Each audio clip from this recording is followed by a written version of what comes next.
Imagina por un momento levantar un imperio industrial desde cero, solo para descubrir que, si quieres seguir con vida, debes abandonar por completo el lugar donde nació tu empresa. Imagínate tener que trasladar toda tu operación a otro estado como último recurso para no desaparecer. Eso fue exactamente lo que ocurrió con los fundadores originales de Bucyrus, una compañía que comenzó como un pequeño y combativo negocio de fabricación en la Ohio rural, pero que enfrentó desafíos tan brutales que se vio obligada a arrancar de raíz y mudarse a Wisconsin en un intento desesperado por sobrevivir. Y ahora piensa en esto. ¿Y si te dijera que este gigante global, conocido más tarde como Bucyrus Erie, empezó únicamente con un hombre lleno de sueños que apenas lograba llegar a fin de mes, en medio del caos industrial de la América del siglo XIX? Las amenazas de bancarrota, los conflictos internos y una competencia feroz casi los destruyeron antes, incluso de despegar. Así es, Bucyrus Erie estuvo a punto de no existir jamás. Su historia está cargada de ambición, de luchas financieras constantes y de apuestas enormes, algunas increíblemente exitosas y otras que casi hundieron a la empresa para siempre. Sin embargo, de esas decisiones arriesgadas surgió uno de los actores más importantes del mundo en maquinaria para la construcción y la minería. Fabricaron máquinas que transforman paisajes enteros, excavaron el Canal de Panamá, ayudaron a levantar las presas más grandes de Estados Unidos, colaboraron indirectamente con los sueños espaciales de la NASA y, con el paso del tiempo, terminaron llamando la atención de un coloso de la industria, Caterpillar. Pero para comprender realmente cómo una pequeña fundición al borde del abismo llegó a convertirse en el arquitecto de la geografía moderna, debemos retroceder a un momento en la historia donde el mundo estaba cambiando a una velocidad vertiginosa y aterradora. No era simplemente una época de negocios, era el amanecer de una nueva era definida por el acero, el vapor y una ambición humana que, por primera vez, creía no tener límites físicos. Estados Unidos estaba dejando atrás su identidad agraria para convertirse en una potencia industrial, y ese proceso era sucio, ruidoso y violento. Las ciudades crecían hacia el cielo, los ferrocarriles se estiraban como venas de hierro hacia el oeste salvaje, y la demanda de materias primas, carbón, hierro, cobre, se disparaba a niveles que la mano de obra humana ya no podía satisfacer. Hasta ese momento, la humanidad había construido sus imperios, desde las pirámides de Egipto hasta las catedrales de Europa, basándose en el sudor de miles de hombres, golpeando la tierra con picos y palas, cargando escombros en cestas o carretillas, en un proceso lento, agotador y muchas veces mortal. Pero a finales del siglo XIX, ese método milenario se había topado con un muro. La escala de los proyectos soñados por los ingenieros y los varones del ferrocarril superaba con creces la capacidad del músculo humano. Se necesitaba algo más fuerte, algo incansable, algo capaz de mover montañas no con fe, sino con física y fuego. Fue en este caldo de cultivo de necesidad y oportunidad donde la idea de la excavación mecanizada dejó de ser una curiosidad para convertirse en una urgencia económica. La tecnología de vapor, que ya había revolucionado el transporte y la manufactura textil, pedía a gritos ser aplicada a la tierra misma. Sin embargo, el panorama para los emprendedores que se atrevían a entrar en este juego era desolador. El capitalismo de la época no tenía redes de seguridad. Era un ecosistema darwiniano donde las empresas nacían y morían en cuestión de meses, devoradas por la falta de capital, las crisis bancarias recurrentes o la despiadada competencia que no dudaba en espionaje industrial o guerras de precios para aniquilar al rival. Iniciar una empresa de maquinaria pesada en aquel entonces requería una dosis de locura. No bastaba con tener un buen diseño. Había que convencer a un mercado escéptico de que una máquina ruidosa, que escupía humo negro y requiera carbón constante, podía pisar el trabajo de 50 hombres irlandeses sin romperse a la primera semana. Las primeras palas de vapor eran bestias temperamentales, montadas sobre rieles, difíciles de maniobrar y propensas a explosiones de calderas o fallos mecánicos catastróficos. Apostar tu vida y tu fortuna a la fabricación de estos monstruos mecánicos no era una inversión segura. Era un salto al vacío en una industria que todavía estaba escribiendo sus propias reglas sobre la marcha. En medio de este torbellino de progreso y riesgo, el estado de Ohio se erigía como el corazón palpitante de la manufactura estadounidense. Con su acceso estratégico a los grandes lagos y una red ferroviaria en expansión, Ohio atraía a inventores, maquinistas y capitalistas de riesgo que buscaban la próxima gran innovación. El aire en ciudades como Cleveland, Cincinnati y la pequeña Bucyrus estaba cargado de hollín y promesas. Era un lugar donde el sonido de los martillos pilones nunca cesaba y donde la fundición de hierro era casi una religión. Pero incluso en este entorno favorable, el fracaso era la norma. no la excepción. Decenas de talleres mecánicos abrían sus puertas prometiendo revolucionar la agricultura o la minería, solo para cerrar en silencio cuando los pánicos financieros barrían el país o cuando sus prototipos fallaban en el campo de prueba.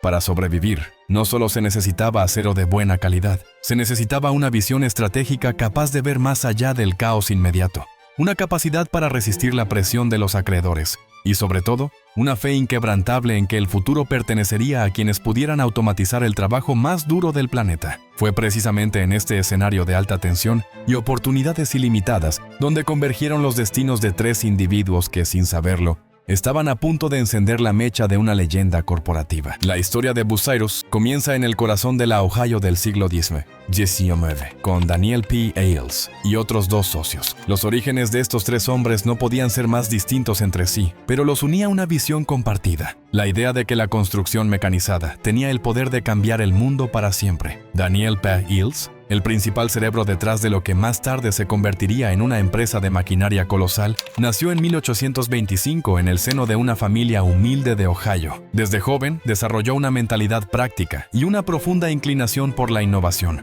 aunque la inestabilidad financiera marcó gran parte de su vida adulta temprana. Sus primeros emprendimientos se dieron en el sector bancario, donde aprendió lecciones clave sobre capital, riesgo e inversión. Aún así, su verdadera pasión estaba ligada al avance industrial, y él estaba convencido de que el futuro de Estados Unidos dependía de la mecanización, especialmente en un país que expandía rápidamente su infraestructura. Para convertir esa idea en realidad, sumó a dos aliados fundamentales: un ingeniero con amplio conocimiento técnico en maquinaria y un operador con décadas de experiencia manejando palas de vapor. Los tres hombres unieron fuerzas en Bucyrus, Ohio, una pequeña ciudad con oportunidades limitadas, pero con grandes aspiraciones industriales. Su objetivo era claro: fabricar palas de vapor, máquinas diseñadas para reemplazar el agotador trabajo manual de excavación, por una precisión mecánica mucho más eficiente. Sin embargo, el camino hacia el éxito estuvo lejos de ser sencillo. La empresa fue fundada en 1880 bajo el nombre de Bucyrus Foundry and Manufacturing Company,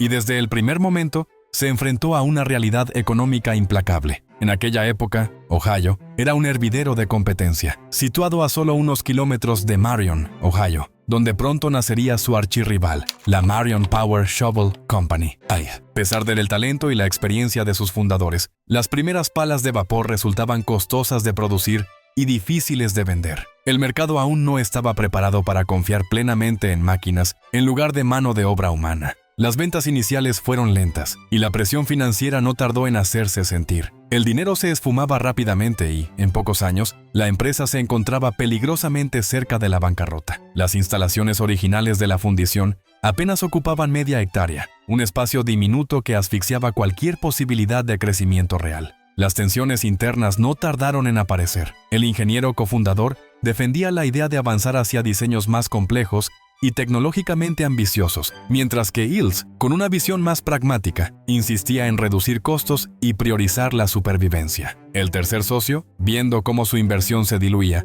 comenzó a cuestionarse seriamente si el negocio podía mantenerse a flote. Las discusiones llegaron a tal punto que, en cierto momento, los fundadores estuvieron a punto de separarse. De haber ocurrido, Bucyrus jamás se habría convertido en la fuerza global que llegaría a ser. Para 1893, la presión era extrema. La situación económica en Ohio empeoraba, agravada por el impacto del pánico de 1893, una crisis financiera que sacudió a toda la economía estadounidense. El entorno industrial del estado era duro y altamente competitivo, y los fundadores entendieron que necesitaban un cambio radical si querían sobrevivir. La ciudad de Bucyrus no podía ofrecerles el espacio ni los incentivos necesarios para la expansión que desesperadamente requerían. Fue entonces cuando surgió una oportunidad inesperada desde el norte. Una delegación de fundadores de South Milwaukee, Wisconsin, visitó las instalaciones en Ohio y propuso un trato. Si la empresa se mudaba, recibirían $50,000 en efectivo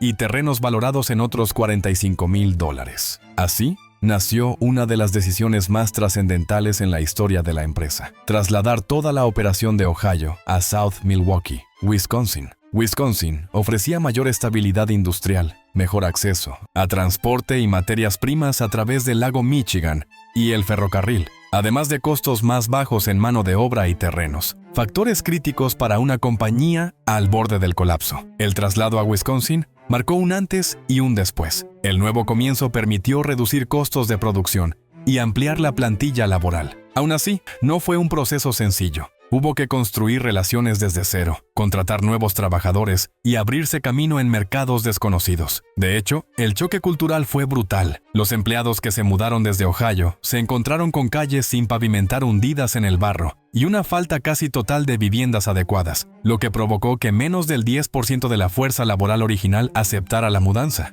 A pesar de estas dificultades iniciales y de tener que reconstruir su fuerza laboral casi desde cero, la apuesta funcionó. Las palas de vapor de Bucyrus empezaron a ganar reconocimiento y la empresa comenzó a forjar una reputación sólida como fabricante confiable de maquinaria pesada. Durante este periodo, la pala de vapor se convirtió en el producto estrella de Bucyrus. A finales del siglo XIX y comienzos del XX, estas máquinas se volvieron esenciales para proyectos de excavación a gran escala, desde la construcción de ferrocarriles hasta la minería a cielo abierto. Las palas de Bucyrus destacaban por su potencia y eficiencia, permitiendo mover enormes volúmenes de tierra en tiempos récord. Pero su consagración definitiva, el momento en que el nombre de Bucyrus se grabó en la historia de la ingeniería mundial, llegó con el Canal de Panamá. En 1904, el gobierno de los Estados Unidos asumió el control del proyecto tras el fracaso de los franceses, y pronto se dieron cuenta de que la tecnología existente era insuficiente. Bucyrus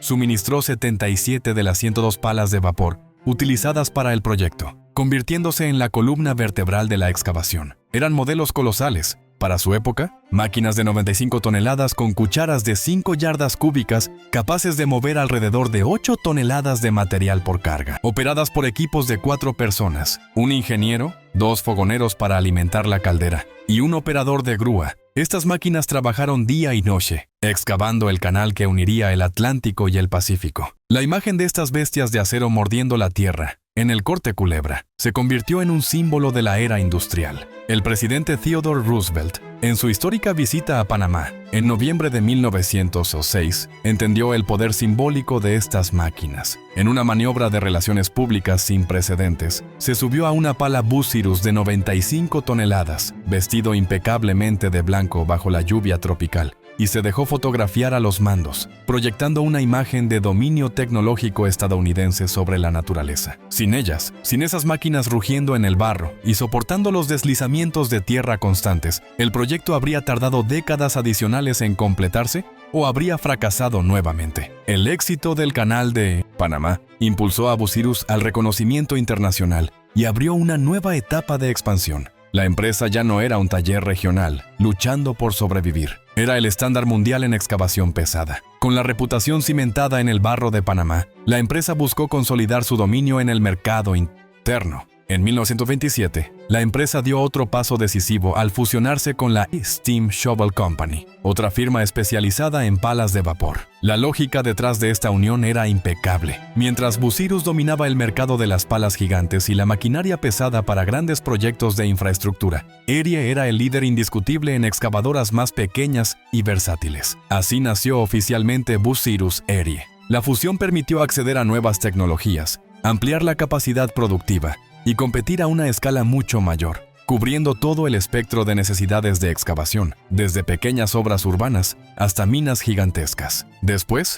en 1930, cruzaron el Atlántico para formar Ruston Bucyrus Ltd. en Inglaterra, asegurando su presencia en el mercado europeo y colonial británico. Aunque surgieron tensiones culturales y preocupaciones internas sobre la pérdida de identidad, con el tiempo la unión demostró ser acertada y el nombre, Bucyrus Erie, se convirtió en sinónimo de innovación y fiabilidad. En las décadas siguientes, Bucyrus Erie produjo algunas de las máquinas más icónicas de la historia industrial. Pero antes de llegar a la era de los gigantes, la empresa tuvo que demostrar su valía en un escenario muy diferente, la guerra. Durante la Segunda Guerra Mundial, la empresa adaptó su producción para apoyar el esfuerzo bélico, fabricando grúas móviles y maquinaria esencial para construir aeródromos, puentes e infraestructuras en zonas de combate. Sus fábricas en South Milwaukee trabajaron a destajo, produciendo no solo excavadoras, sino también municiones. Forjaron más de 150,000 proyectiles de artillería de 8 pulgadas y soportes para cañones de campaña. Sus equipos jugaron un papel clave durante el desembarco de Normandía, ayudando a construir los puertos artificiales Mulberry, vitales para el suministro aliado. Estas estructuras temporales permitieron desembarcar vehículos y suministros críticos en las playas de Francia antes de que se pudiera capturar un puerto de aguas profundas. Tras la guerra, Bussy-Serie aprovechó el auge de la reconstrucción global y expandió sus operaciones por Europa, Asia y Sudamérica. El mundo necesitaba reconstruirse y necesitaba acero y carbón para hacerlo. Esto dio inicio a la edad de oro de la minería a cielo abierto y, con ella, la carrera por construir las máquinas de movimiento de tierras más grandes jamás concebidas. La empresa entró en una feroz rivalidad tecnológica con su antiguo vecino de Ohio, Marion Power Shovel. Ambas compañías competían por ver quién podía construir la dragalina o la pala más monstruosa para las minas de carbón de Estados Unidos. Entre las creaciones de Bucyrus, destacó la Bucyrus-Serie 1850B, conocida como Big Brutus, una gigantesca pala eléctrica de 160 pies de altura y 11 millones de libras de peso,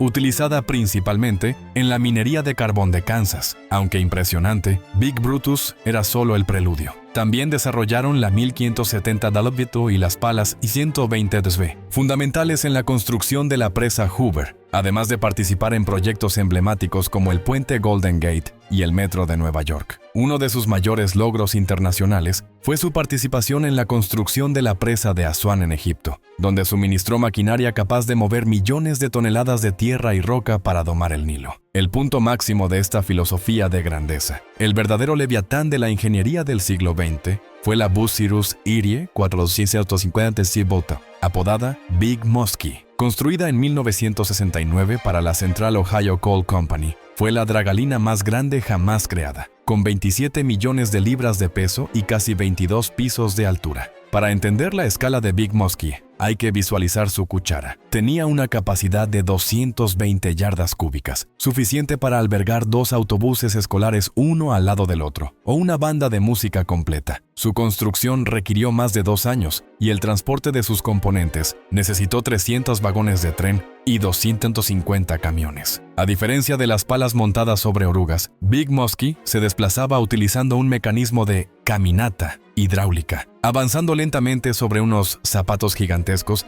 a una velocidad de apenas 0,1 millas por hora. Era una máquina voraz, alimentada por electricidad a 13.800 voltios, consumiendo tanta energía como una pequeña ciudad de 27,000 hogares. Durante décadas, Big Muskie movió más tierra que todo el proyecto del Canal de Panamá, convirtiéndose en un símbolo del poder tecnológico de la empresa y trabajando 24 horas al día, 364 días al año. Sin embargo, a pesar de estos logros titánicos, el viento estaba empezando a cambiar. Bucyrus-Serie también enfrentó conflictos laborales, críticas ambientales y una competencia extranjera cada vez más intensa. Las huelgas de los años 70, especialmente la de 1974 en South Milwaukee, afectaron gravemente a la producción y dañaron las relaciones con la comunidad, que una vez los acogió con los brazos abiertos. A esto se sumaron los debates sobre el impacto ambiental de la minería a cielo abierto. La Ley de Aire Limpio, Clean Air Act, de Estados Unidos, comenzó a penalizar el uso de carbón con alto contenido de azufre, que era precisamente el tipo de carbón que máquinas como Big Muskie estaban diseñadas para extraer en Ohio. De repente, la eficiencia de estas máquinas gigantes se volvió su talón de Aquiles. Eran demasiado costosas de operar en un mercado que se contraía. Sin embargo, a pesar de estos logros titánicos, el viento estaba empezando a cambiar. Bucyrus-Serie también enfrentó conflictos laborales, críticas ambientales y una competencia extranjera cada vez más intensa. Este cambio de paradigma dejó a la compañía en una posición precaria, atrapada entre su glorioso pasado y un futuro incierto.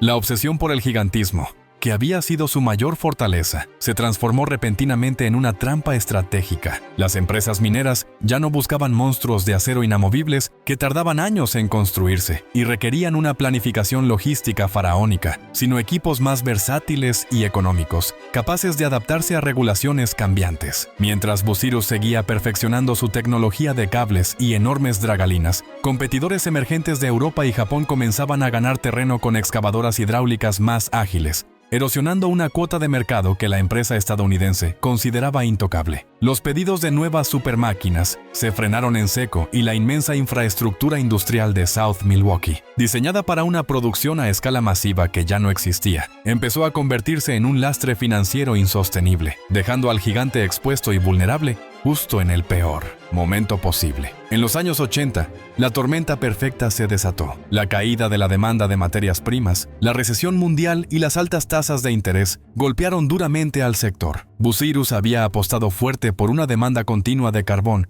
que simplemente se evaporó. La presión financiera llevó a la empresa a una situación insostenible, obligándola a declararse en bancarrota bajo el capítulo 11 en 1994, tras haber luchado durante años con una deuda de más de $200 millones derivada de una compra apalancada anterior. Fue un momento humillante para una empresa que había construido el mundo moderno. Sin embargo, el espíritu de supervivencia que Ilse había inculcado un siglo antes seguía vivo. La empresa se reorganizó, emergiendo como Bucyrus International Inc. en 1990, decidida a recuperar su trono. En un giro irónico del destino, ese mismo año Bucyrus adquirió a su eterno rival, la Marion Power Shovel Company, por $40,1 millones, cerrando la fábrica de Marion y poniendo fin a una competencia que había durado más de un siglo. Ahora, Bucyrus era el rey indiscutible de las dragalinas y las palas de cable eléctrico, poseyendo la propiedad intelectual de las máquinas más grandes de la historia. La resurrección fue impresionante. Durante la primera década del siglo XXI, impulsada por el auge de la minería en economías emergentes como China y Brasil,